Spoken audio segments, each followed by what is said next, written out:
भारत के विश्व विरासत स्थल में अगला स्थल है हम्पी स्मारक समूह। मध्यकालीन विजयनगर राज्य के खंडहर वर्तमान हम्पी में मौजूद है। यह स्थान कर्नाटक में मैसूर के निकट है। विजयनगर की प्राचीन राजधानी हम्पी के भग्नावशेष तथा इसकी ऊंची पर्वत चोटियों पर सजी विशाल चट्टानें और नक्काशीदार खंडहर इसकी विजय गाथा को कह रहे हैं। तुंगभद्रा नदी के किनारे बसा विजयनगर साम्राज्य दक्षिण भारतीय सभ्यता का शिखर था। इस क्षेत्र का इतिहास वास्तविक रूप में 12वीं शताब्दी में मौर्य काल में लिखा गया। उसके बाद यहाँ कदम्ब, बादामी के चालुक्य, बेलूर के होयसल वंशों ने अपना राज्यकार्य किया। 14वीं शताब्दी में मोहम्मद बिन तुगलक ने यहाँ अपनी जीत का परचम फहरा दिया। विजय प्राप्त कर लेने के बाद तुगलक ने यहाँ 2 राज्य कर्मचारियों हरिहर और बुक्का को बंदी बनाकर अपने साथ दिल्ली ले आया। वहां इन दोनों ने इस्लाम धर्म अपनाकर सुल्तान का विश्वास जीत लिया। कहते हैं कि एक बार जब सुल्तान के साम्राज्य के दक्षिणी भाग में कुछ गड़बड़ी उत्पन्न हुई, तब तुगलक ने इन्हीं दोनों को विद्रोह को कुचलने के लिए भेजा। इन दोनों ने विद्रोह का दमन कर दिया। एक दिन मौका पाकर इन्होंने अपने स्वतंत्र राज्य की स्थापना कर दी।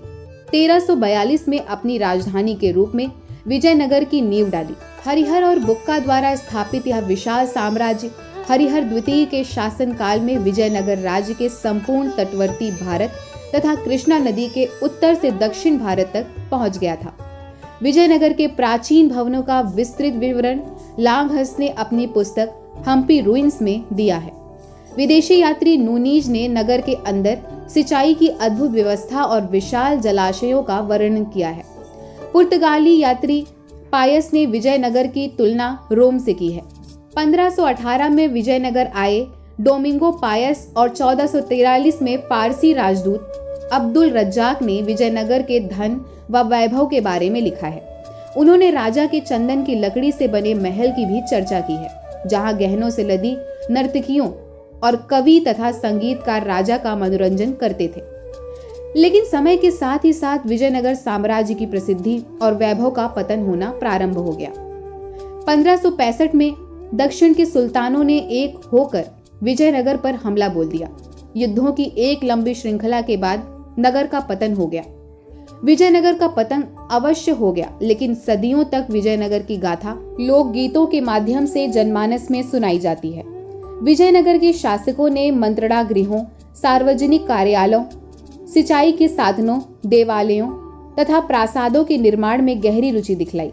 राजकीय परकोटे के अंतर्गत अनेक प्रासाद, भवन एवं उद्यान बनाए गए थे। राजकीय परिवार की स्त्रियों के लिए अनेक सुंदर भवन बनवाए गए, जिनमें कमल प्रासाद सुंदरतम था। यह भारतीय वास्तुकला का अद्भुत उदाहरण था। यहाँ अनेक मंदिर बनवाए गए थे। इसके खंडहर संसार को यह घोषित करते हैं कि इसके गौरव के दिनों में स्वदेशी कलाकारों ने यहाँ वास्तुकला, चित्रकला एवं मूर्तिकला की एक पृथक शैली का विकास किया था। 1890 ईस्वी में सर रॉबर्ट स्पेल ने इस उजड़े हुए शहर की दोबारा खोज की। 1986 ईस्वी में हम्पी के इन खंडहरों को विश्व विरासत स्थल घोषित कर दिया गया। हम्पी के दक्षिणी खंडहरों में स्थित कमल महल, रानी का स्नानागार, फीलखाना, महानवमी डिब्बा मुगल शैली के दर्शनीय स्थल हैं। हम्पी की पहाड़ियों पर जगह जगह मंदिर बने हुए हैं और यहाँ से तुंगभद्रा नदी तथा विरूपाक्ष मंदिर के गौरवशाली गोपुरम दिखाई देते हैं। यह प्राचीन मंदिर भारत में सबसे पवित्र माना जाता है तथा यहाँ हर साल मार्च अप्रैल में विशाल धार्मिक मेला लगता है। भगवान विरूपाक्ष यानी शिव जी मंदिर के बड़े बड़े नक्काशीदार दरवाजों की ओर एक चौड़ा रास्ता जाता है। यह रास्ता विश्व भर के महंगे सामानों तथा जवाहरातों का व्यापार स्थल है।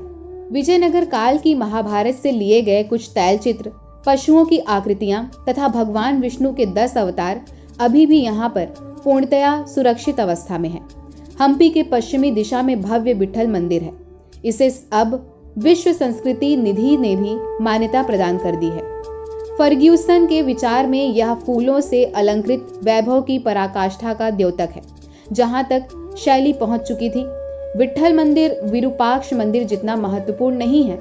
द्रविड़ और नागरी शैली के संगम से बने इस मंदिर में संगीतमय खंभे, तथा वन्य पशुओं के शानदार कंगूरे बने हुए हैं। संगीतमय खंभे ग्रेनाइट पत्थर के बने हुए हैं जो जोर जोर से थपथपाने पर संगीतमय धुन निकालते हैं। ये कंगूरे शिल्पकला की चतुराई का बेजोड़ नमूना है, जहां जानवरों के विभिन्न अंगों की कलाकृतियां बनाई गई हैं। यहाँ पर मंदिरों और धार्मिक स्थानों के कई अन्य अवशेष भी हैं। इनमें से अग्नि मंदिर और कोटिलिंग मंदिर विशेष उल्लेखनीय है। कोटिलिंग मंदिर के प्रांगण में हजारों शिवलिंग हैं। राज मंदिर के रूप में प्रख्यात हजार राम मंदिर में रामायण के चित्र तथा स्त्री पुरुषों के नाचते भित्ति चित्रों से सुसज्जित प्रवेश द्वार है।